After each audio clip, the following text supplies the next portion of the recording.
¿Cómo están, amigos de TIF Perú? Soy Nancy Supo. Hoy hablaremos de la pedagogía constructivista. El constructivismo en su dimensión pedagógica concibe el aprendizaje como resultado de un proceso de construcción personal, colectiva de los nuevos conocimientos, actitudes y vida, a partir de los ya existentes y en cooperación con los compañeros y el facilitador. En ese sentido, se opone al aprendizaje receptivo o pasivo que considera la persona y los grupos como pizarras en blanco o bóvedas, donde la principal función de la enseñanza es vaciar o depositar conocimientos.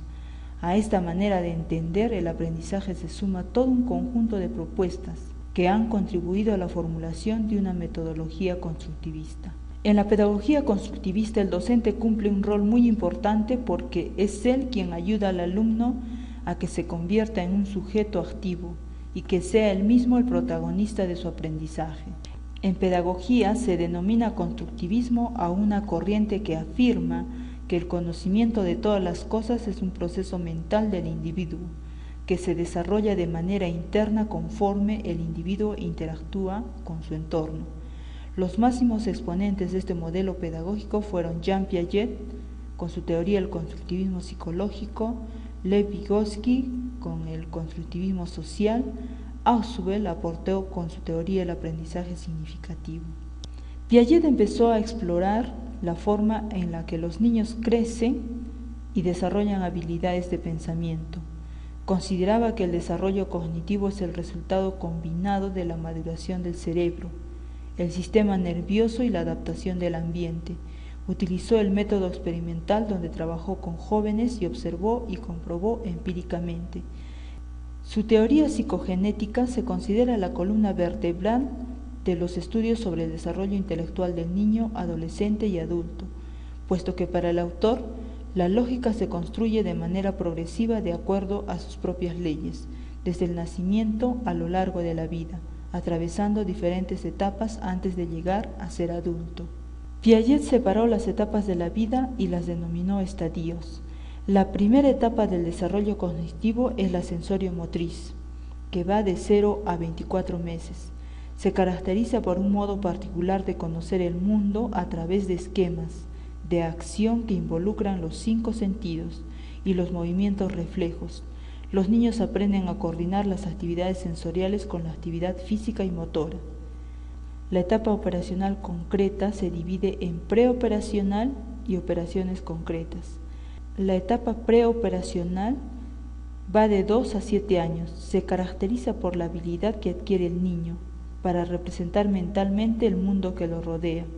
Es decir, su pensamiento está más desligado a la comprensión de los objetos, los cuales pueden ser evocados simbólicamente con solo nombrarlos. Los niños adquieren el lenguaje y aprenden a manipular los símbolos que presenta el ambiente. En esta etapa pueden manejar el mundo de manera simbólica, pero no son capaces de establecer la reversibilidad.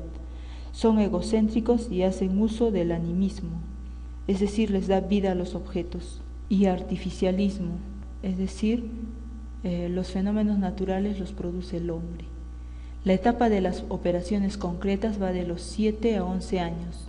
Muestran mayor capacidad para el razonamiento lógico, aunque limitado a las cosas que experimenta realmente. Realizan operaciones mentales como clasificación, seriación, inclusión de clase. Comprenden el principio de conservación, las relaciones y las cantidades. En la etapa de las operaciones formales se considera a partir de los 11 o 12 años en adelante. Son capaces de emplear la lógica propositiva en la resolución de problemas hipotéticos para derivar conclusiones, hacen uso de razonamiento inductivo y deductivo. A su vez pueden emplear lenguaje metafórico y simbólicos algebraicos. Piaget empleó 6 términos o conceptos fundamentales para describir la dinámica del desarrollo. La asimilación consiste en adquirir nueva información e incorporarla en los esquemas existentes en respuesta a los nuevos estímulos del ambiente. El conflicto cognitivo es enfrentar al estudiante a un nuevo desempeño que debe tratar de resolver haciendo uso de todos sus recursos disponibles. Desequilibrio. El conflicto cognitivo causa un desequilibrio cognitivo.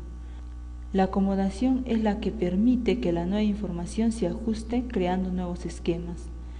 La adaptación es el proceso por el cual los niños ajustan su pensamiento a incluir nueva información que promueva su comprensión.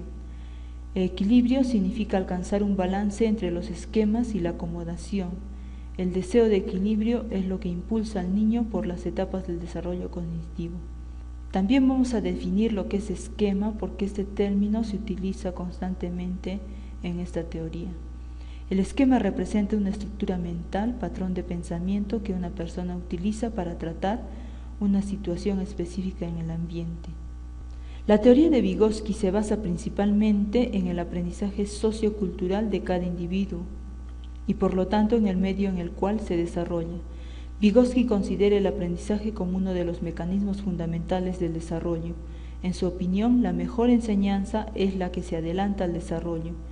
En el modelo de aprendizaje que aporta el contexto ocupa un lugar central. La interacción social se convierte en el motor del desarrollo. El aprendizaje se produce más fácilmente en situaciones colectivas, según Vygotsky. La interacción con los padres facilita el aprendizaje.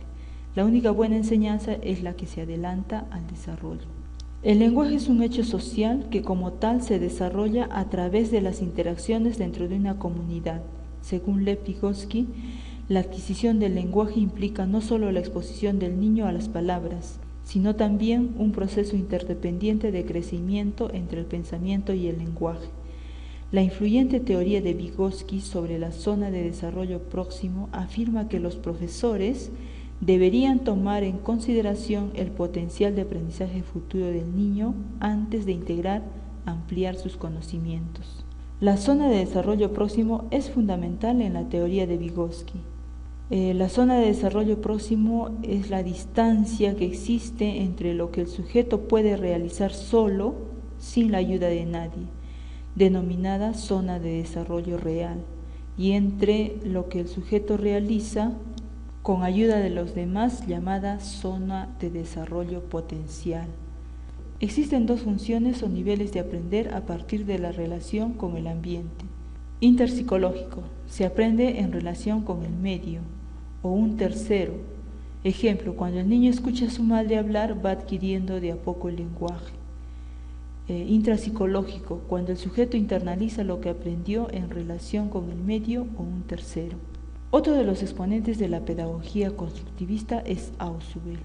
Este plantea que el aprendizaje del alumno depende de la estructura cognitiva previa, que se relaciona con la nueva información.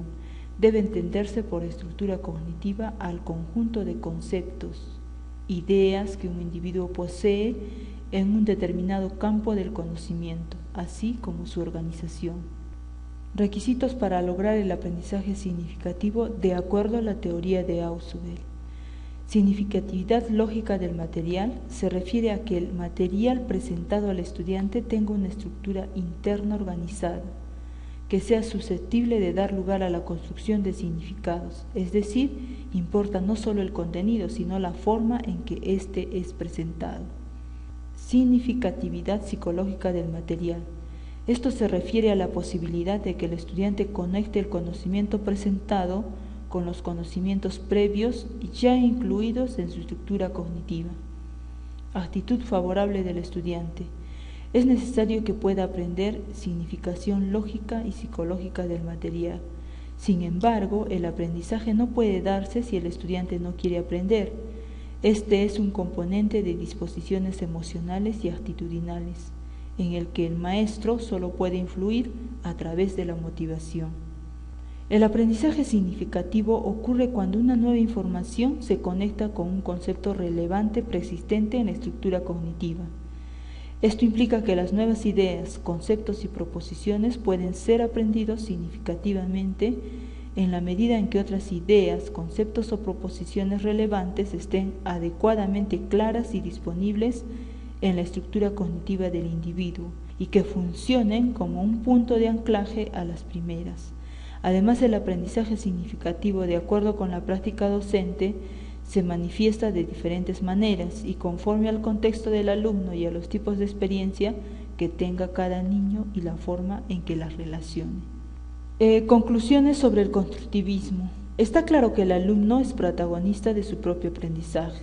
El alumno identifica si ha de interesarle o no el contenido y si lo halla significativo, pertinente y no arbitrario, a comparación de su esquema previo, a quien debe estar más atento a su proceso de aprendizaje.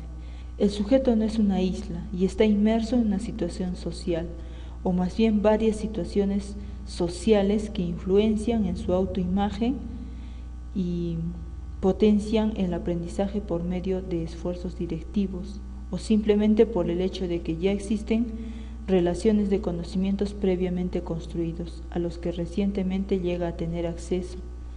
Ejemplo, por medio de la interacción con sus padres o con el maestro.